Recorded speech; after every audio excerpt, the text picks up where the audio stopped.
I'm playing every golf course in Melbourne to find the best one, so if you know a better course than this, let me know in the comments. This week I played at Sandy Links Golf Course in Sandringham. It's a Future Golf prestige course, so you have to have the Addict membership to play it. Allegedly, this course is maintained by the greenkeepers at Royal Melbourne. Now, that's unsubstantiated, I just heard that while I was playing, but what I can tell you for a fact is that the facilities are great, the food at the turn is lovely, and there are no par 5s on this course. But despite that, I managed to put up the highest score of any course I've played so far. So give the channel a follow and let's see how it went. Hole 1 is a par 4, 355 metres. I hit a good drive down the middle. It was on a bit of a slope, so I thought it would draw, but it managed to land in the trees. I hit a really good recovery shot out and managed to par the first. Hole 2 is a par 3, 150 metres. I went over the back of the green and had a tough chip back at the hole. Unfortunately, I missed the par and I ended up taking a bogey here.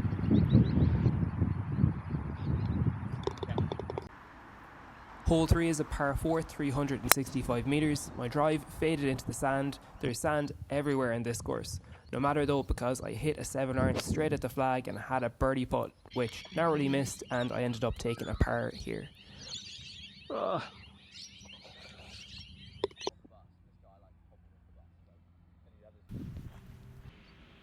Hole 4 is a par 4, 355 metres. I hit a decent drive which dribbled into the rough. My pitch was kind of obscured by a tree and I ended up pulling it left into the sand. I got out pretty easy, but annoyingly I missed my par putt and ended up taking a bogey. Bastard. Hole 5 is a par 4, 365 metres. My drive hit the fairway and like clockwork my next shot hit the sand. I got it out, but it ran a mile away from the hole and I had a long putt for par. It didn't go close enough and I ended up missing the bogey and taking a double here.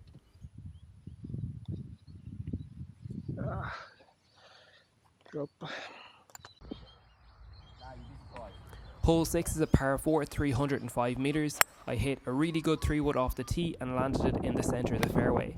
My approach shot just got held up in the wind and it landed in the bunker.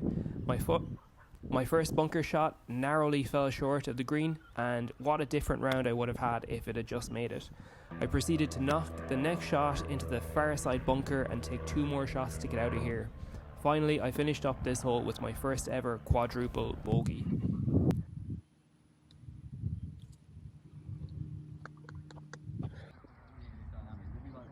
Hole 7 is a par 3, 145 metres.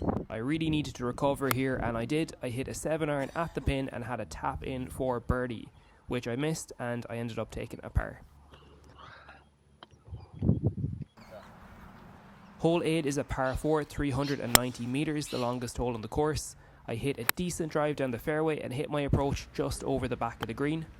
My chip went close and I was able to sink a putt for par.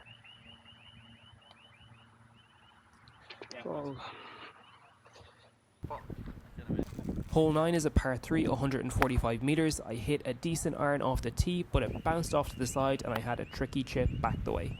It left me with a longish par putt, which I missed, and I ended up taking a bogey here.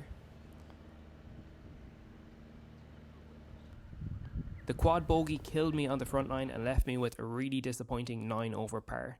I suppose it's not too bad if you're getting a shot in every hole, but par on this course is 65, so it's pretty dire shooting for me in that regards. I went and got a sausage roll and a nice coffee to ease the pain, but it only made it worse because I was holding up the group behind me. Hole 10 was par 4, 345 metres, and because I had a coffee in hand, I hit my first drive out of bounds, and this is the provisional, which landed in the fairway. I hit a great pitch up beside the hole, but missed the bogey putt and ended up taking a double here. Hole 11 is a par 3, 165 metres. I hit the green with a 5-iron and I had a long putt for birdie. I managed to get it close enough so that I could tap in a par.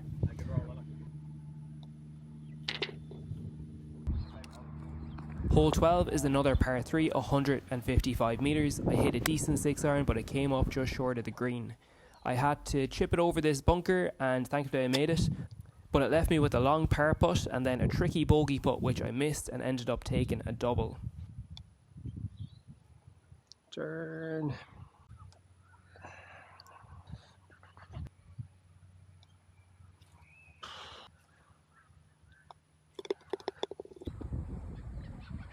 Hole 13 is a par 4, 335 metres. My drive found the middle of the fairway and I hit a decent approach shot right over the flag. The birdie putt went close and I tapped in a par.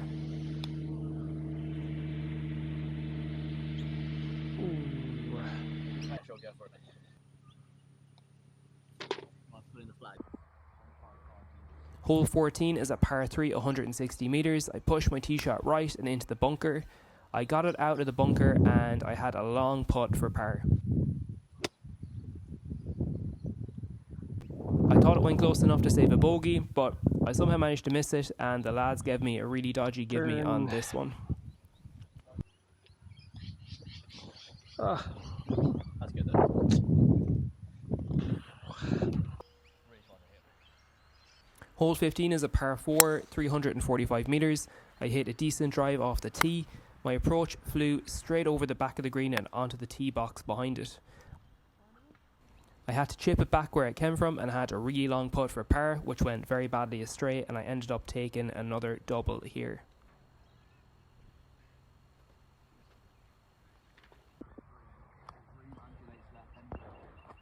Hole 16 is a par 3, 130 metres.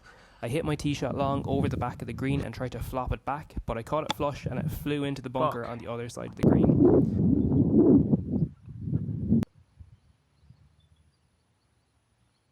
I just about made it out of this one, and I ended up missing the bogey putt and somehow managed to scrape a double here.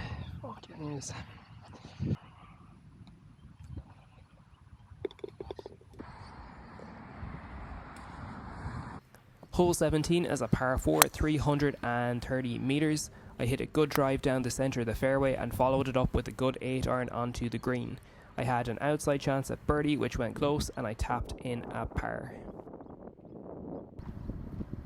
Hole 18 is a par 4, 280 metres. I hit a good drive down the middle and I had a 56-degree wedge at the hole.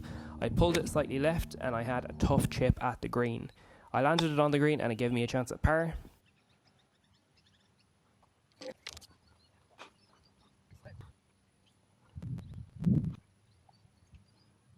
But unfortunately it whizzed by the hole and I ended up taking a bogey to finish.